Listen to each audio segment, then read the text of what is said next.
Great. Well, hello everyone and welcome. Thank you for joining us today for the EMDA's latest webinar, Tariffs, Trade, and Transportation, Navigating 2025's Shifting Landscape. Today's session is led by Steve Sampson, General Manager of Phil Patterson, Inc., a U.S. custom brokerage firm with over 5 decades of experience, particularly in the agricultural commodities. Steve brings a wealth of knowledge, having worked in customs brokerage since 1998 and has helped countless companies navigate a complex world of international trade and freight. So, as we're going through this presentation today, if you have any questions, just drop it in the chat. And then when we get to the Q&A session, we'll go through those questions. And then, of course, you can ask those questions at the end as well. So Steve's going to give us some tariff updates and mitigation strategies to transportation impacts and on what's going on the horizon for the rest of 2025. So Steve, go ahead and take it away. We're all excited to learn from you today. Great. Thanks, Celeste. Appreciate that. That was actually much better than the introduction I had planned, so I'll just go with that. Other than I'll mention that I'm in Omaha, and if you've been watching the College World Series at all, you might recognize the background there since that's going on right now. It's been on TV quite a bit. But yeah, so I appreciate the introduction and the opportunity to speak today and talk to you about tariffs and transportation and all the good stuff that's going on in the market right now. So get started here. Just a brief highlight of what we're going to go over. We'll talk about a summary of tariffs and the current timelines, tariff stacking, some basic tariff mitigation strategies, and then an agricultural use provision strategy, which is, I think, particularly helpful for this group. Some impacts of tariffs on the transportation market, and kind of a quick forecast of what's next in 2025, assuming we can predict it with our crystal ball here. Real quick before I get started, I'll say it's tough to talk tariffs and customs without politics because they are essentially tariffs and duties and all that stuff is political in nature, since it's all made up by whatever party is in the White House or in control at that time. So I'll try and stay apolitical, but sometimes it's hard to separate politics and customs. But so we'll get started here and just talk about kind of a history of recent tariffs. Obviously, tariffs go back much further than this, but just kind of want to talk about the tariffs from the first Trump administration, because they kind of feed into what's going on right now and kind of are pretty consistent with how things have been implemented here. So really, during the beginning of the first Trump administration, Trump kind of released a doctrine and said that it's the America First trade policy, and that's pretty much what it is, like it sounds. But really, what it signifies is a shift from the big multilateral trade agreements that were popular with a lot of the previous administrations, and a move to more of the bilateral trade agreement or the trilateral trade agreement. So where we are really talking about trade agreements with a specific country or a couple of specific countries as opposed to a region, right? I mean, some of the previous administrations, it was the Asia trade agreement or the European trade agreement, versus like what we have here with the first agreement we'll talk about, which is the USMCA, which was really an agreement specific with Canada and Mexico. It kind of accomplishes being, we're already the 800-pound gorilla when it comes to trade, but when it's not part of 30 or 40 countries and you're really talking about 2 countries, for better or for worse, it gives us more control over what that agreement is. So first thing we'll talk about USMCA. Most people know this as the tariff agreement or the trade agreement that replaced NAFTA in 2018. it modernized some rules of NAFTA. It created some industry specific incentives, but really I wanted to put it in here because it was kind of the first significant or one of the first significant moves by the Trump administration towards these bilateral trade agreements that are probably going to become pretty significant and pretty consistent in his administration. Um, Other tariffs from his first administration are the Section 232 steel and aluminum tariffs. Um, those tariffs were actually the first tariffs he put on in 2018. It was a 10% tariff on aluminum and a 25% tariff on steel products. Um, that tariff very quickly got eroded out from underneath them with a bunch of different concessions and exclusions and all sorts of different stuff.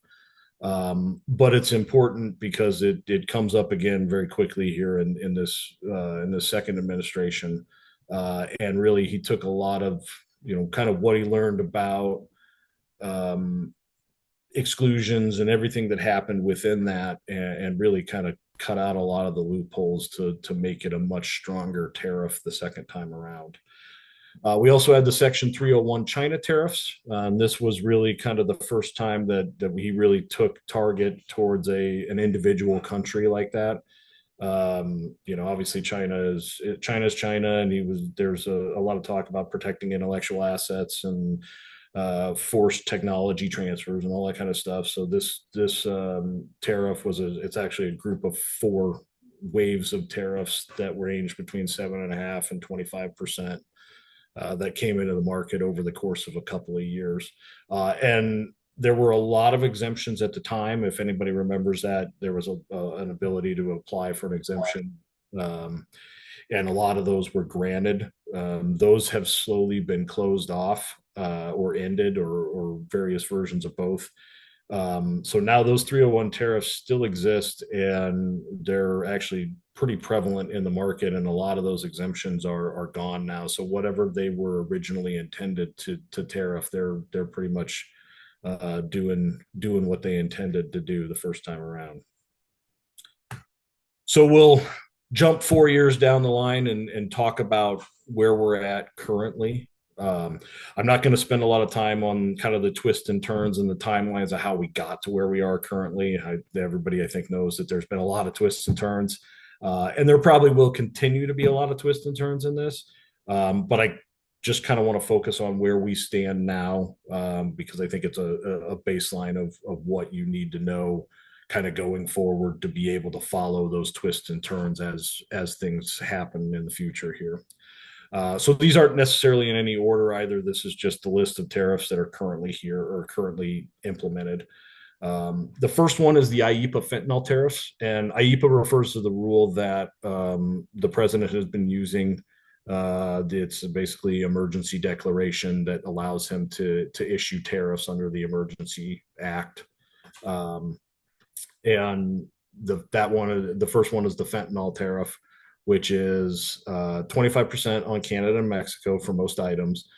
There's some oil and other kind of stuff like that that's at 10%, but for the most part, it's 25% across the board, except for USA or USMCA cargo. That is still tariff free under the fentanyl tariff. So if it's actually if you can prove it's USMCA compliant and made in Canada or made in Mexico, you're not necessarily paying this right now. But anything else that is coming from Canada or Mexico is subject to this. China has the same thing, except theirs is 20%, and that's universal. There's no exception to that for any reason. So that's the fentanyl tariff. Then we have the passenger vehicle, light truck, and auto parts tariff. This tariff actually, besides just the vehicles themselves, it applies to a whole list of HTSs here, and I'll pull this up real quick just so you guys can see it. But as you can see here, it's just a laundry list of tariff numbers. There's not much other explanation other than that. But if your product falls under one of those tariff numbers, you are potentially subject to this 25% tariff. There is stuff on that list that is not an auto part, right? We have customers that have bearings that are on that list. and they're not paying the auto parts tariff because the bearings are not being used in the manufacturing of any auto or any auto parts. So there is ability to exclude this if you find yourself on this list, but it's not actually a part for an auto part. But if it is an auto part, you're definitely paying this. This is across the board everywhere. So U.S. components. So there are auto parts out there, right? They're manufactured somewhere else, but they have components in them, like maybe an axle assembly or something like that. Part of that axle assembly has a U.S. component to it, a U.S. manufactured component, or it's made with U.S. manufactured steel. In that case, that value would be backed out before you pay the tariff. So that's the passenger vehicle and auto parts. Here we see the Section 232 steel and aluminum tariffs again. Like I said, first time around, a lot of it got eroded out, and this time around, he really has kind of taken away any of those exclusions. This is pretty universal across the board. So all the original 232 items, tariff items, are on this list, plus steel and aluminum derivatives, which in the case of customs derivative is just a product made out of steel or aluminum. So that tariff is 50% now. That just increased from 25%, I think, about a week and a half ago. And these steel and aluminum lists are both here. I'll pull one up so you can see it. Very similar to that other list, the auto parts list, right? It's just a list of HTS codes that if you fall under it, you're going to end up paying the 232 tariff. Now, again, there is stuff here that is not necessarily a steel and aluminum product, and if that's the case, and it's not a steel or aluminum product, even if you're on that list, you can exclude yourself from it. But if you are on that list, you're gonna end up paying the steel and aluminum tariff. UK right now is the only place we have a deal on that. Some items are 25% tariff. Russia is 200% tariff. You have to know where the steel is either melt and pour if it's steel, or smelt and cast if it's aluminum. They're requiring now, you guys know the origin of that. In the very beginning of this tariff, it wasn't necessarily required, or they were asking for it and you could exclude it. But now, as of the end of last week, I think it's going to start being enforced this week, that if you don't know your origin for the steel and aluminum, they're going to essentially treat it as the same as Russia, and it'll be the 200%. So that's a pretty hefty tariff. And this one is important because this is a big one for this administration. And I think you're going to see a lot of different takes on this when we get into negotiating trade agreements with specific countries, right? You already see it here with the UK, right? They're 25% now instead of 50. I think you're going to see a lot of various versions of that. So this is an important one to keep in mind as we move forward. We also have the IEEPA reciprocal tariffs. This is the Liberation Day tariffs. Baseline 10% for everyone across the board. Then there's the list of 57 countries with higher reciprocal tariff amounts. This is actually more than 57 countries because the EU is treated as one country here. And you guys have probably all seen this. This was the famous like board he held up at the press conference. But you can see all these numbers a lot of them are significantly higher than the 10% universal reciprocal tariff right now. Some of these countries are bigger than others, but there's definitely some important ones on here, like India and Indonesia, that are 26 or 32%. Vietnam is down here at, I think, 46%, right? So those are some hefty reciprocal tariffs. Currently, those have all been paused, with the exception of China. Everything kind of got paused before it ever even started. That's a 90-day pause. So we see the deadline for that coming up July 9th. Anybody who's importing from China probably knows that we did see reciprocal tariffs already out of China. Those have now been paused, but that's why you see the different pause date here of August 12th now being the deadline of when that 90-day pause ends. So during that time, the 10% still applies, but those additional reciprocal tariffs or any amount over and above 10% doesn't apply for the time being.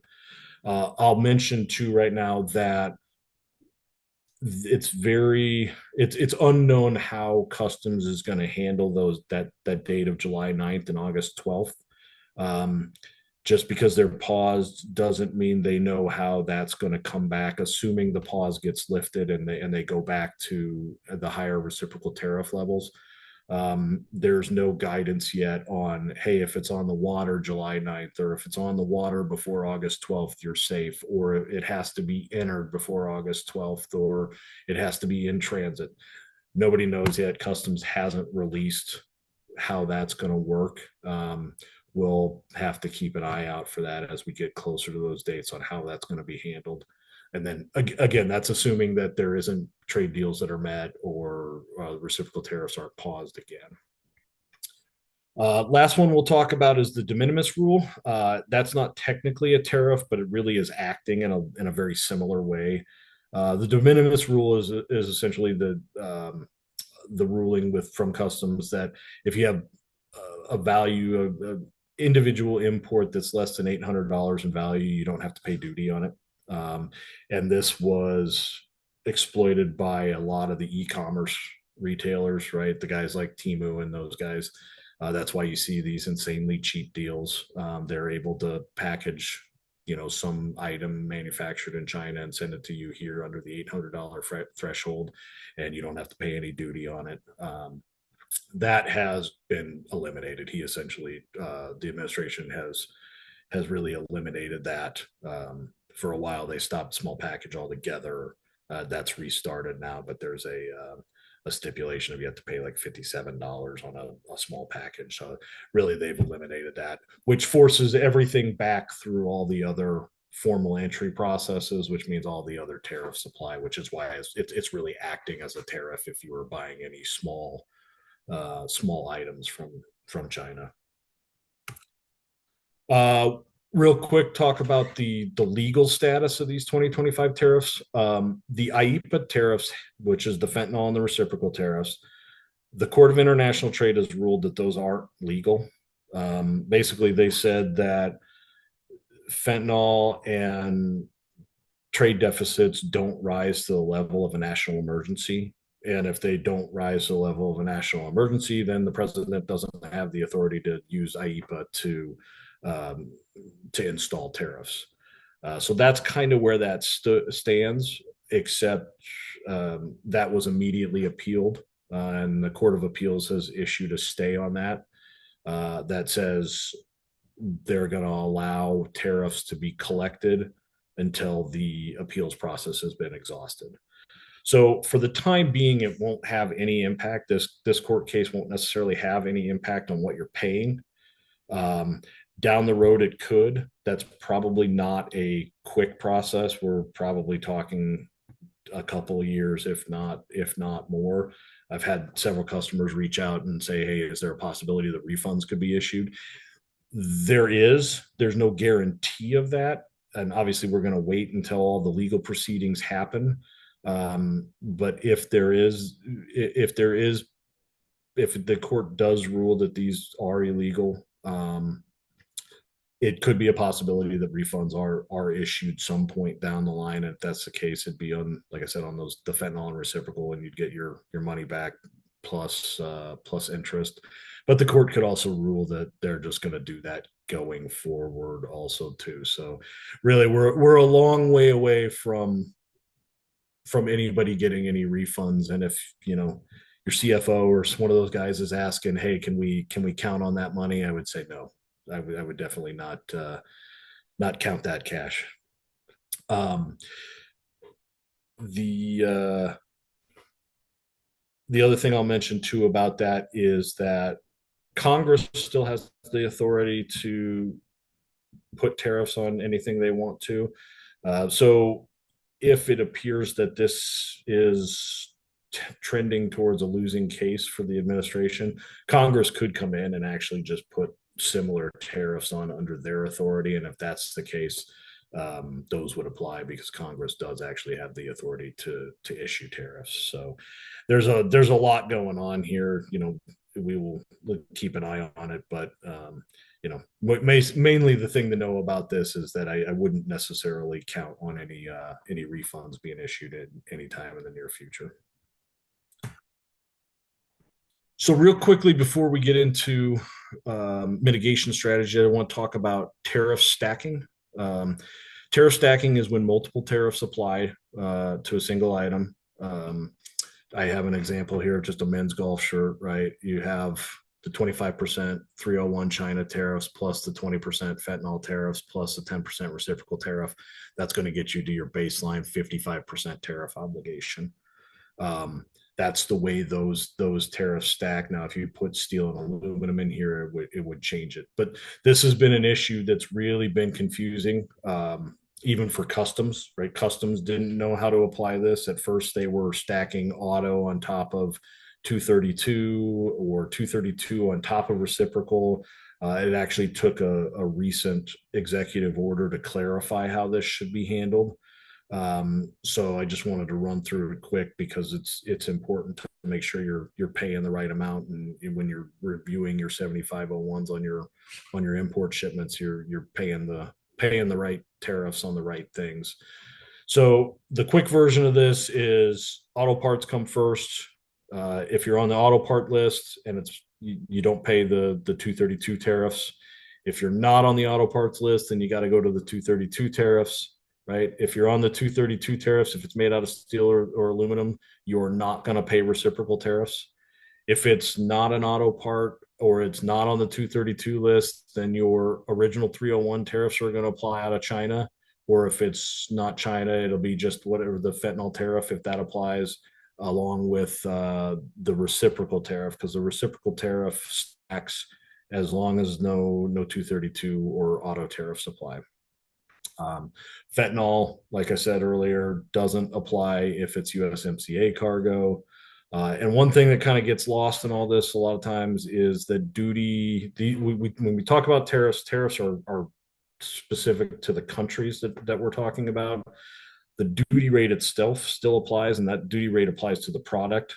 So with that example of a golf shirt there, if you've got 10 or 15% duties or 10 or 15% duties on that, right? It's going to be the 55% tariff plus the 10 or 15% duty. So your ultimate obligation is going to be 65 or 70%. So that's how those get figured. But you should check, especially if you are doing anything auto or steel related. You may even want to go back and look at the 7501s from when those tariffs came in originally. And that 7501 is just that receipt you get from your broker that shows all your tariff amounts, because not all of those were applied correctly. And if they did get applied incorrectly, you can go back and reply or apply for a refund on those. So there may be a case where you can get some money back there if it was applied incorrectly. And that's not necessarily a fault of even your broker or somebody else doing it wrong. It was, like I said, it was really confusing around the time that these came out on how they should have been applied. So we'll kind of shift gears now and talk about tariff mitigation strategies. So first big mitigation strategy is to check your sources, right? Obviously, if you can source from the U.S., you're not going to pay tariffs because it's just a domestic transaction. Clearly, sourcing from the U.S., if you can find a source, is not always an option. If you could find the source, it's probably not competitive, price competitive. So, when I say sourcing from the U.S., fully realize that may not be a possibility. But even if you're not sourcing from the U.S., it is worthwhile talking to your suppliers about are they using U.S. components? Are they using U.S. steel? Are they using U.S. aluminum? Because those can have a big impact on your tariff obligation. Just as an example, we do some work for an aircraft company, and those guys were bringing in planes and airplane parts are usually duty free. Well, when the reciprocal tariff went in, they had a $14 million plane show up. They've got a $1.4 million duty tariff obligation. And that's a huge deal, right? Talking to them, you start talking, they go, well, a lot of these are, a lot of the airplane parts are US made. Um, we just never really worried about it because it wasn't, if duty free didn't matter anyways. Well, well, now you need to start backing that out. If you want to if you want to lower your tariff obligation, you can back out some of the US made components and significantly reduce what your tariff obligation is. Obviously, big dollars like that, it makes a bigger it's a bigger impact. But even on some of the other some of the smaller stuff, right? If you're talking to your suppliers, talking about if they have any U.S. components, if they can source U.S. steel or whatever, it might have a big impact on your overall landed cost. Another thing to consider with sourcing is diversify, right? As much as you can right now, look at your different sourcing options. That doesn't mean you're working with everybody across the board everywhere, but you want to know as much as you can, as much as possible, and be building relationships with those guys potentially. Um, we don't know what's going to happen with all these different trade agreements. So it kind of behooves you to know everything. It kind of behooves you to know everybody everywhere so you can pivot quickly if you need to get out of your current supplier situation. If you can, right? I know that's not always, there's proprietary stuff, it's not always you can just drop your supplier, but and go somewhere else. But for some cases, if you have a commodity type thing, you're doing something that you can shift, it is worth knowing, hey, where are my options? So if I have to pivot, I can. I'll say keep an eye on those trade deals. Keep an eye, especially on the USMCA in 2026. You know, Trump tends to go big and then back down. So there'll probably be some weirdness around USMCA towards next year. But ultimately it might end up being lead to a better deal. So you got to kind of watch that, see if especially if you're sourcing from Mexico or Canada, or thinking about sourcing from Mexico or Canada. That's a time you're going to want to be keeping an eye on what your supplier options are and what you can do to kind of mitigate your tariff risk there. Really, at the end of the day, it's just creating as much sourcing flexibility as you can for yourself. Just allowing yourself to, if you're working with a country that finds itself in the crosshairs of an unfriendly tariff transaction, that you have the ability to get out and still keep product coming in that's not insanely expensive. Next tariff mitigation strategy we'll talk about is tariff engineering, or this should actually say HTS engineering. So HTS engineering is not just claiming something falls under a particular HTS to get a better rate. That's not going to fly with customs. Really, tariff engineering or HTS engineering is making a physical change to your product in some way to fall under a different HTS code that's advantageous to you. And just kind of a quick example of that is this Subaru Brat. I don't know if anybody remembers these from like the mid 80s, but they had the two seats bolted in the back there, like that. And you go, why would you ever do that? And you go, well, at the time in the mid 80s, the the duty on a light duty pickup like that was 25%, but a passenger vehicle was 2.5%. So if you add two extra seats in the back, all of a sudden that becomes a passenger vehicle and you save yourself 22.5% duty. So for the cost of a couple of seats that you can bolt to the back of the pickup, it made it a passenger vehicle. And that's tariff engineering or HTS engineering right there. There's a bunch of other examples of it. Something that might be more relevant, because some of it, that's obviously kind of extreme, but you know, for something like an implement or something, sometimes even engine size will change if it has an engine or a motor as part of it. Sometimes engine size will change your tariff category. If if you like a weed whacker or a chainsaw, if you ever notice, they're all 49cc engines, and that's because 49cc engines are a different category than 50cc engines.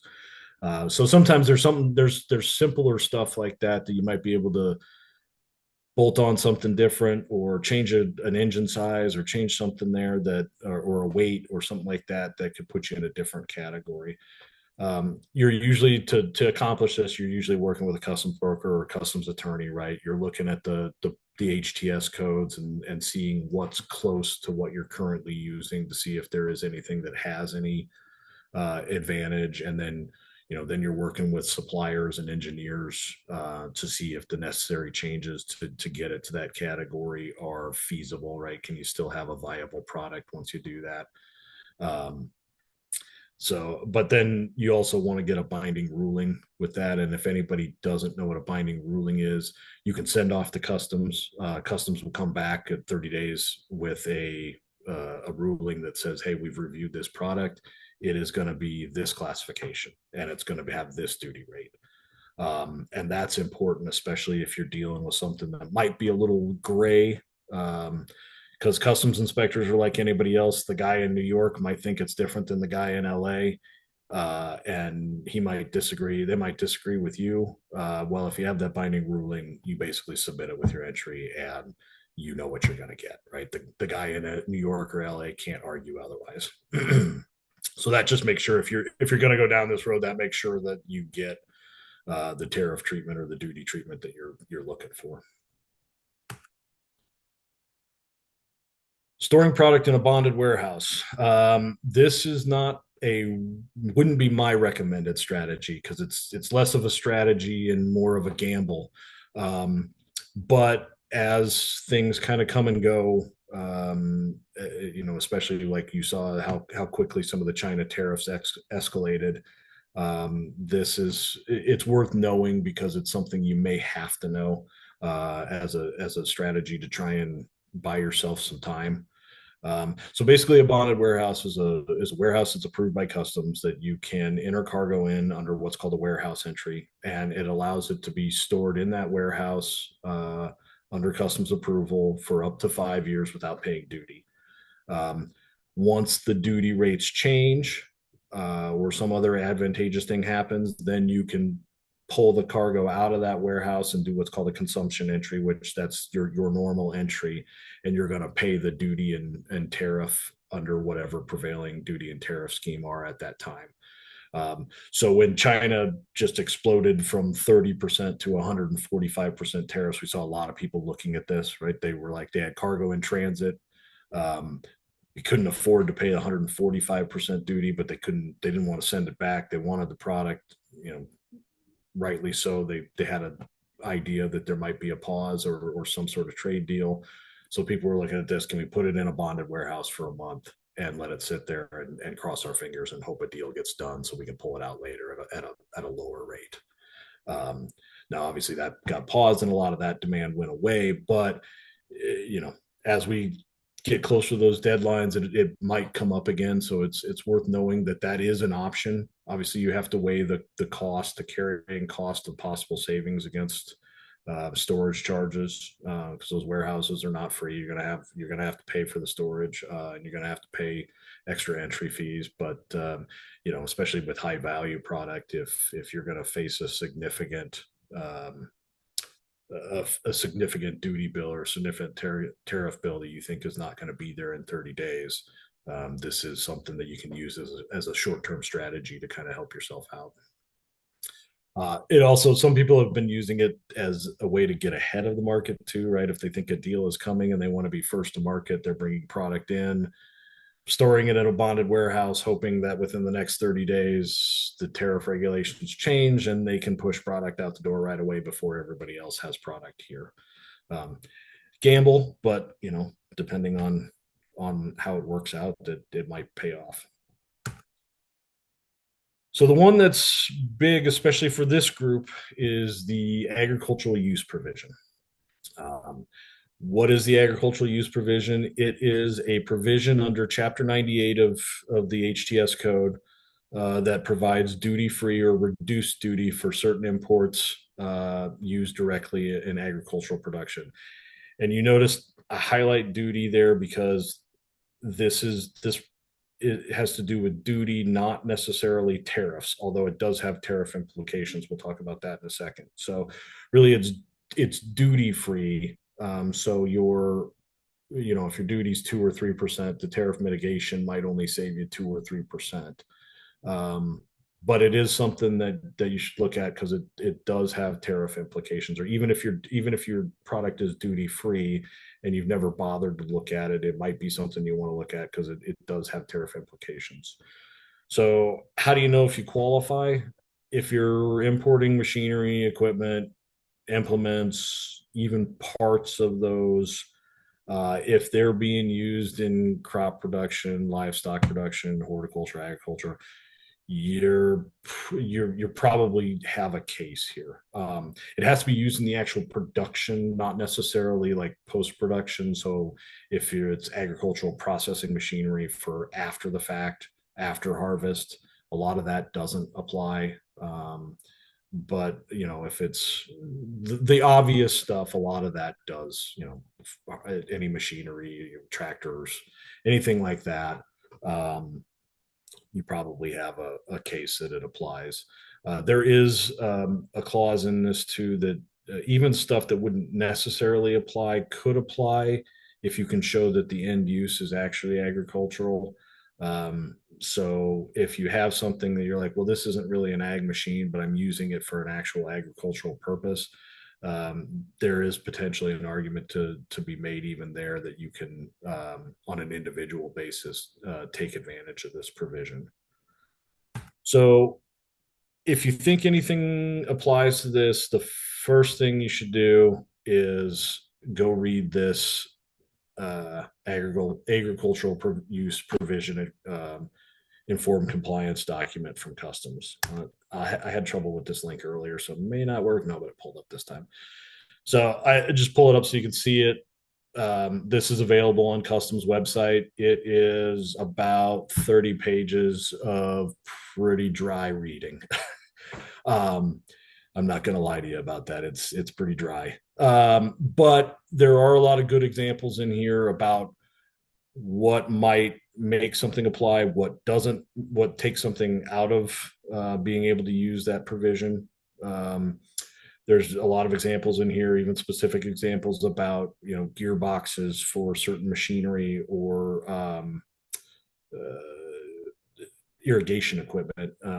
Customs ruled that the gearboxes themselves don't perform the actual function; it's the machine. So even though they were replacement gearboxes for some piece of machinery, the ag provision didn't apply.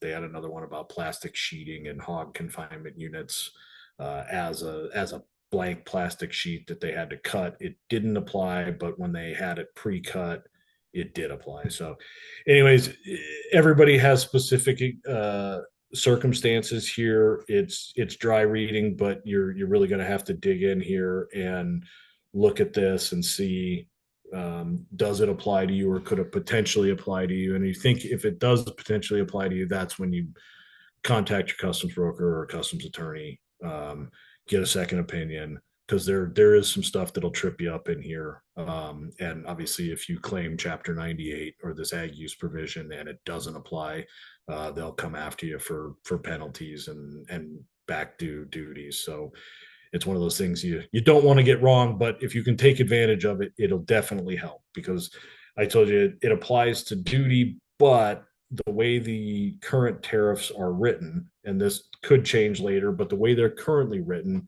is that even if you can use the ag use provision, the 232 and 301 tariffs apply, but the fentanyl and the reciprocal tariffs don't apply. So for in the case of China, right, that's 20 and 10% right now. So you could essentially take 30% off the top right away with your tariff obligation, or Canada 25%, or 35%. So it can be a significant impact. And if we see the tariffs go up again, if we see especially the reciprocal tariffs go up again, right? That's just added savings that you're not paying that you would end up paying if you weren't using this provision when you could be. So it's definitely something to look at. Like I said, especially even if you are going, well, my product's duty free. Why do I care? If you can avoid 30% of tariffs, that's definitely something to care about. So what does all this tariff stuff have to do, and what are the impacts on the transportation? Really, I mean, you guys probably know this as well as I do. I mean, ocean shipping and shipping in general are really based on consistent cargo flows. Anytime shipping is inelastic, infrastructure is inelastic. Anytime you have big drops or big spikes in volume, it messes with the market. We saw this during COVID. We saw it. You see stuff getting pushed to places where the infrastructure is not capable of handling it. Right. All those things are going to have impacts on the transportation. And some symptoms of that we've seen currently are front loading of cargo volumes. If you guys have been importing, especially from China, that towards the end of last year and the beginning of this year, a lot of the big box guys or anybody who has significant storage capacity was importing as much as they could to get it here ahead of tariffs to give themselves a buffer against potential tariffs. So we've seen a lot of that. Now, as tariffs have come in, we've also seen a lot of blank sailings and vessel layups. It doesn't make sense to call a port that doesn't have enough cargo to fill a ship. And so sometimes they skip it. Sometimes they just park the vessel altogether. The bad part about parking the vessel is they never park it where they need it. They always take it to Singapore or someplace like that and send half the crew home. They've got a skeleton crew. So when you see these big flip flops where we have tariff today, no tariff tomorrow, it's not as easy as just flipping the switch and, oh, hey, they can go pick up cargo again. They got to get a crew back. They got to sail it to wherever they need it to be. That causes all sorts of issues with the vessel schedule integrity. Sometimes there's no ships, sometimes there's two ships in a week. I mean, it's, you name it, we've seen it, stuff piling up, congestion at origin ports. There's a big concern that there's going to be congestion here with a lot of the cargo that's being moved out of everywhere right now to try and beat the artificial tariff deadlines that are coming up. So it's been a big impact, and it'll continue to be a big impact. You also see inconsistent port operations and rail operations. When the guys at the port have nothing to do for a week and then they come back next week and they've got two ships, well, sometimes those guys don't come back next week because they got to go find something else to do. So you see labor is inconsistent. Rail operations, right? Rail is the same as ocean. They don't move half a train just because they have half a train worth of cargo. They're going to wait for, if they're building a unit train to Kansas City or Omaha or Minneapolis or something like that, they're going to wait till they have enough to move a unit train before they move that. So cargo that we've seen that would normally sit for 3, 4, 5 days is sitting for 2 weeks waiting for enough volume to build that unit train. So definitely a lot of inconsistencies just in general based on all of this. What should we expect the rest of 2025? Arbitrary deadlines are definitely going to be a driving force in all this. The 9th and the 12th that are coming up, those are creating artificial, deadlines that create artificial demand. If you're like me, I don't have any confidence that we're going to have every trade deal negotiated or every deal done or figured out by the 9th or the 12th. So deadlines, I think, are definitely going to be, or these artificial deadlines or kind of the stop-start cycle is definitely going to be something that we're going to have to contend with for the next several months. Those all create artificial spikes, and anytime there's a spike, obviously the rates go up. Anytime they come down, right, we see a tariff go back in, they're going to come down. We saw rates plummet out of China as soon as the big duties came in or big tariffs came in. For anybody who's using that ag provision, that is, I mean, the rates are going to fall at that point in time. If you can take advantage of shipping at that time, especially if it's the reciprocal tariffs that are causing the volume to drop off and the rates to drop off. If you're not having to pay that reciprocal tariff in the first place, you might be able to take advantage of some reduced rates at that point in time instead of trying to ship right before that deadline and get cargo here when rates are way up. Like right now, I think they're up about almost $3,000 out of China, right? If you can afford to wait and maybe think that those tariffs are going to come back, you might be able to save yourself by shipping or save yourself some money by shipping a little bit later. Um, blank sailings and vessel layups again. I mean, as this boom bust cycle happens, that's all going to happen. Remember, ocean shipping is regional. With the exception of China, right? If you have a European service, it's not just going to call one country. It's going to call, the UK. It's going to call the Netherlands. It's going to call Germany, or it's going to call France, and it's going to call Italy, and it's going to call Spain, right? Trade deals within that route, good or bad, will have an impact on that vessel or on that vessel route. So it's not just as simple as, oh, hey, I'm importing from Germany, everything's great. You have to look at what's going on for the transportation side anyways. You have to look at what's going on with everything that's kind of in that region, because that's still going to have an impact on the transportation. Air freight will be the same. It'll just be faster. Air freight, though, is less region. Since air freight's point A, point B, you don't have to worry so much about the regional aspect of it. China is, I mentioned China. China is the exception to that because China is so big that all the vessel strings. I mean, you may have a Korea or a call or something like that, but for the most part, China is pretty self-contained, right? It's all going to be China ports that vessel calls. If you are importing from Asia, I would not. Normally, this is the kind of the beginning of peak season. Don't expect a normal peak season this year with all the front loading. At best, we'd have a muted peak season. You got everything right now with people trying to beat the clock. So people, again, are front loading. With the peak season, I'd expect little to no peak season. We might not see any.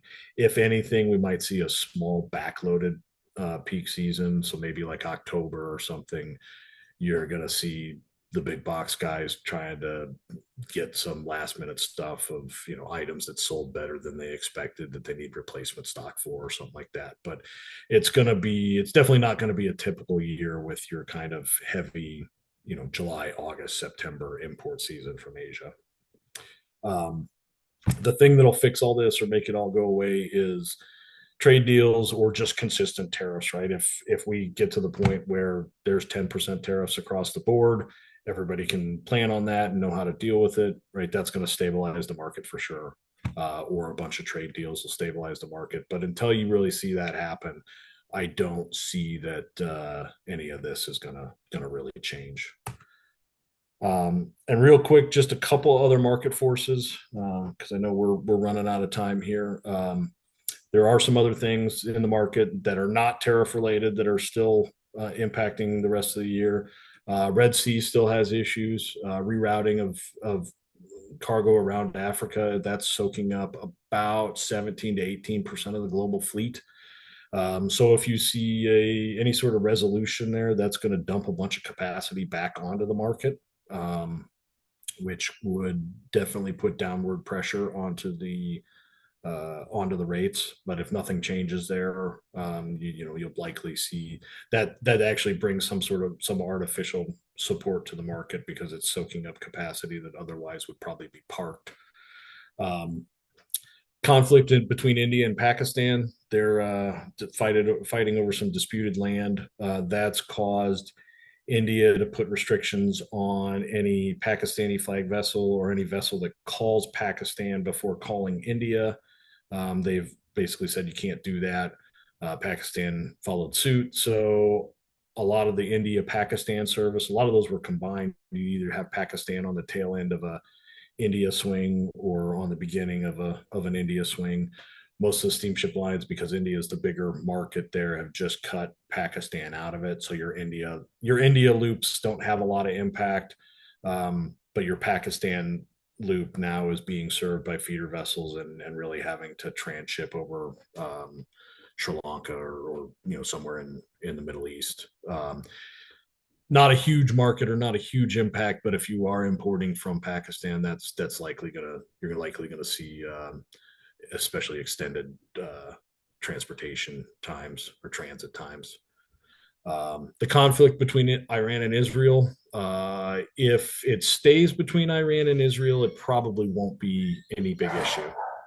Um, if we see it develop into something else where there's airstrikes and it develops into a whole Arabian Peninsula issue, then that might affect something. But as it stands as just a conflict between Iran and Israel, that probably will have minimal impact. I mean, you might see a little bump because of oil, or and really that's more fear and speculation trade than more than anything. Iran is such a small player in the oil market already, and it's so heavily sanctioned anyways that it really doesn't have a huge impact. So and then infrastructure and capacity, right? Some of the high growth areas like Mexico and India that don't necessarily have the infrastructure in place yet. Like if you're pushing into those markets to try and find suppliers there, you're likely going to deal with infrastructure issues, lack of trucks, delays, right? India has all sorts of flood issues. It just kind of depends. You'll see it out of if you're pushing into some of the Southeast, like some of the smaller Southeast Asia ports, maybe South and Central America, right? Any of those places where the infrastructure isn't developed as some of the EU or China infrastructure, right? That's going to likely cause you some issues if you're going into those places. So I that's about it for me. I appreciate the time, but we do have a few minutes for questions if anybody has anything that they want to bring up here.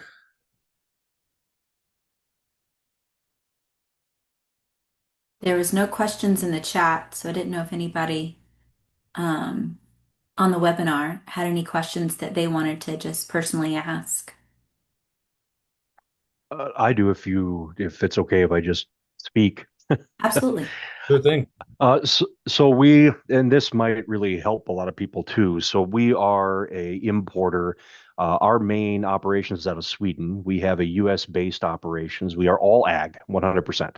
Okay. So we import not only parts from Sweden into the US, but also full machines. Uh-huh. And also, we have a facility in Canada that imports into the US full machines and parts for those machines. The issue that we're having is and I'm going to relay on the 25% because we haven't shipped anything recently. The 25% have applied to all of our HTSs that are 8432. And 8432 is the agricultural side of it. We've been hit with 25% across the board. One example on the HTS research is that I'm shipping discs. These are discs tillage discs that go into the ground, that cut to the ground, that till the ground. Yep. I reclassified our HTS that was coming in from one of our suppliers from 8432 to 8208 because it is a cutting knife or cutting disc blade. Okay. Under that classification. So we reclassified. That is completely duty free and under USMTA. Now I'm not paying 25%. Now I'm not paying 50%. But what we did is we had our broker do extensive background on that and gave them. And bottom line, the broker just said, look, we're not responsible because your supplier won't change your invoice. They refuse to change from 8432 to 8208. Yeah. But we have a standard operating procedure with our broker that they have to validate all of the entry summaries with me. And I changed it. They accepted it. They went through so a SOP for all of your brokers is very, very important. Just for everyone that's listening to have that. Because a lot of people don't have those SOPs and then they just run with what they are. Validate, especially now in this current market. Yeah, 100% agree with that. Because we only know what we know, right? Our customs brokers, right? We only know what we know. And if all we know is from what's on your commercial invoice, that's all we have to go with. And unless you validate it otherwise and tell us different, we're not going to know. So yeah, I would 100% agree with you. Have an SOP with your broker, validate it, especially if you know it's something that has had issues, or you have a classification issue, or you're trying to get a different classification for. And The one fight that we're having is that machines being shipped from Sweden to the US, uh-huh. we're getting hit with the 10% reciprocal, Yep. but it's agricultural. But also, we're not getting hit with Section 232, and it is mostly steel. Now, because it's a derivative of a derivative being built into a machine, should we be getting hit with 50%, or should it be exempt? It depends. If it's not on the derivative list, then you It should. is. It is on the derivative list. Yeah, then Well, Chapter 84 is. yeah, but not every item. There's that look at that steel derivative list, and if you look at that steel derivative list, there's several classifications from Chapter 84, but it's not Chapter 84 in its entirety. So if you're outside of what's on that derivative list, then no, you wouldn't be hit with the 50% tariffs. How do we get an accurate derivative list? That derivative list is actually included. I'll send out this. I told Celeste I'll send out this presentation. That derivative list that I had in this linked in this presentation is actually direct from the executive order. So that is the definitive list. Okay, thank you very much. That's our So big if you look at there, question. if your classification isn't falling under that, then no, you're not. Now, if you're not, then that's correct. You would be subject to, technically, you would be subject to the reciprocal tariff. Although if you're claiming the agricultural use provision, then you shouldn't be subject to the reciprocal. Allison, Yeah, I who are just you found with? that out today. Sorry to. Vaderstad is the name of our company. What is it? Vaderstad, VAD. I just want to make sure I had your information. That's why. Oh, sure. Yep. Celeste, I have a question. Go ahead, Dallas. What is the say you're sourcing domestically and you're a U.S. manufacturer, which we are. What is happening right now if we're trying to sell into Canada or Mexico? What do those tariffs look like coming, from Canada and Mexico? Just curious. Shipping to Canada and Mexico, you Yes. said? Yes. Yeah.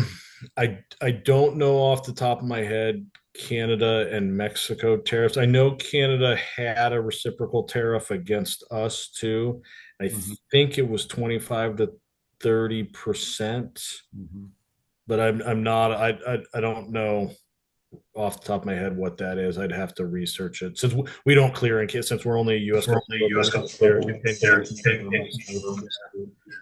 Okay, so I can because we having a warehouses in US and in Canada. So basically everything that is coming from Canada into US right now against our agricultural machinery, rakes, mowers, tethers, and parts are subject to 10% because even though it's coming from Canada, but it's the country of origin is Poland. Poland falls under European Union.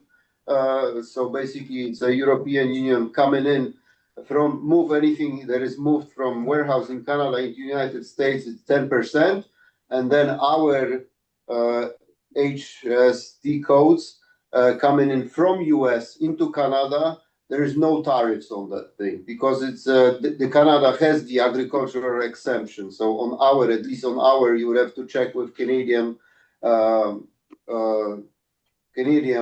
authorities, right? Whether your codes fall under this, but we've been moving stuff from US into Canada, no tariffs, just the freight pretty much, and 10% on anything coming into United States from Canada or Mexico.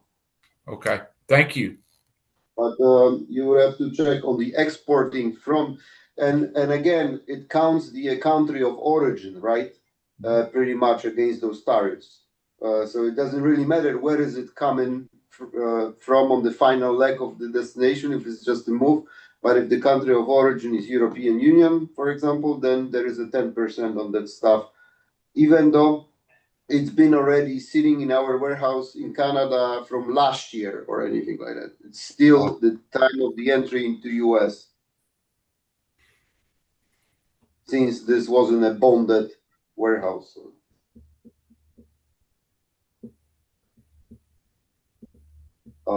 So I have one question, like if so basically if those HS code, like if you we have one code, like let's say our main code for the machinery is 8433 dash dot 20.